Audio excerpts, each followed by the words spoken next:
संदर्भात आज तुम्ही एक महत्वपूर्ण आढावा बैठक घेतलेली आहे।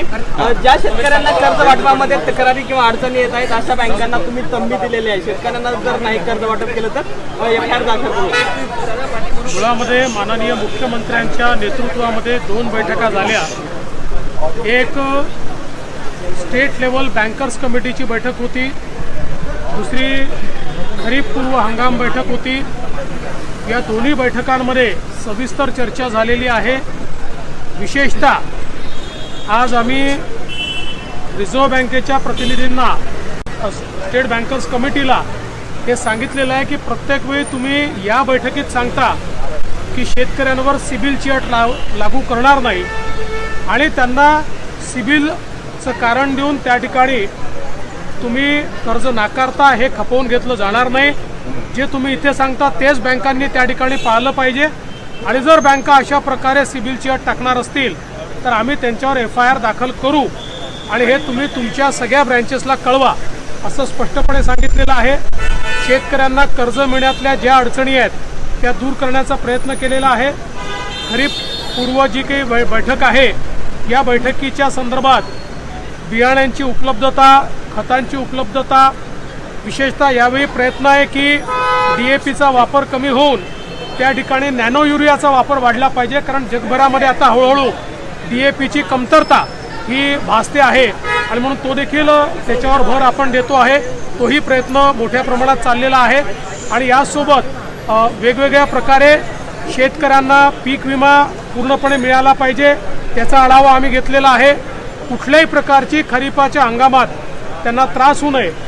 एक अजून महत्त्वाचा मुद्दा, लिंकेजच्या संदर्भात देखील आदेश दिलेले आहेत की लिंकेजच्या संदर्भात केवळ कृषी सेवा केंद्रावर नाही, ज्या कंपनीच्या प्रॉडक्टचं लिंकेज होत आहे त्या कंपनीवर देखील कारवाई करण्याचे आदेश आपण दिलेले आहेत। प्रकरणामध्ये आता विरोधक बरेचसे टीका करू लागले आहेत आणि राजीनाम्याची एकीकडे मागणी करतात, दुसरीकडे म्हणतात की जे ड्रग्ज आहेत ते गुजरातहून येत आहेत नाशिक पुण्यामध्ये।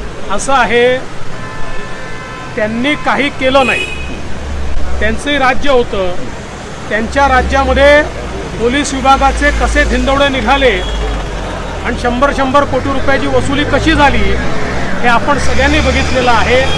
आमची पॉलिसी देशभरामध्ये 0 टॉलरन्सची आहे आणि आज केंद्र सरकारची मदत मिळते आहे, सगळे राज्य सरकार एकत्रित काम करत आहेत म्हणून या ठिकाणी हे सगळं बाहेर येत आहे। त्यामुळे जे काही ड्रग्सच्या संदर्भातली परिस्थिती आहे त्याच्यावर राज्य सरकार इफेक्टिव्हली कारवाई करते आहे।